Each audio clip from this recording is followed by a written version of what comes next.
5 సార్లు ఈ బావిలోంచి ఇలా తోడి 5 సార్లు 5 బకెట్లు పోసుకోవాలండి.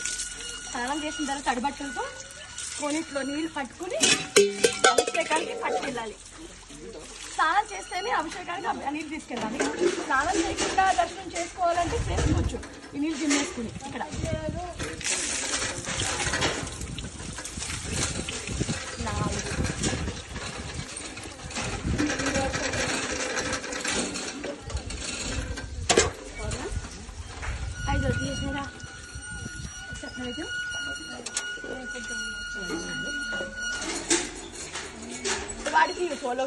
తీసుకో మీరు అయిపోయింది కదా.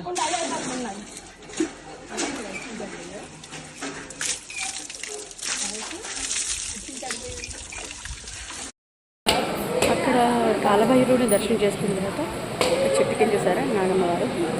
సో మాకు తెలీదు ఇక్కడే తడిబట్టలతో అంటే ఆయనకి అభిషేకం చేయాలంటే తడిబట్టలతో రావాలన్నారు. మాకు తెలియదుగా వచ్చేసాము. సో ఇక్కడే స్నానం చేసి బావి దగ్గర ఇక్కడ ఆయన దర్శనం 8 ప్రదక్షిణాలు చేయాలి. ఇక్కడ 8 సార్లు తిరిగి ఆయనకి వాటర్ పోసి అభిషేకం పోసిన తర్వాత 8 సార్లు తిరిగిన తర్వాత మళ్ళీ ఆయన ఇది అవుతుంది. ఇప్పుడే ఆయనకి పోస్తున్నారు.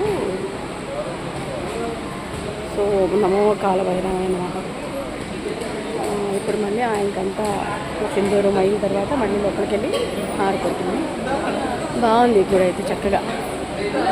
కానీ తెలియక కానీ కంపల్సరీ ఒక డ్రెస్ తెచ్చుకోండి ఎవరైనా వస్తే. తడిబట్టలతో స్వామివారికి అభిషేకం చేయాలి పెళ్లి దగ్గరుండి అనుకుంటే కనుక మీరు కంపల్సరీ మీరు తెచ్చుకోవాలి బట్టలు మార్చుకోవడానికి. అవసరం లేదు బయట చూసి వెళ్ళిపోతాం బయట దండం పెట్టుకుంటామంటే బావి దగ్గరికి వెళ్ళి నీరు జంపుకొని చేయొచ్చు. బాగుంది.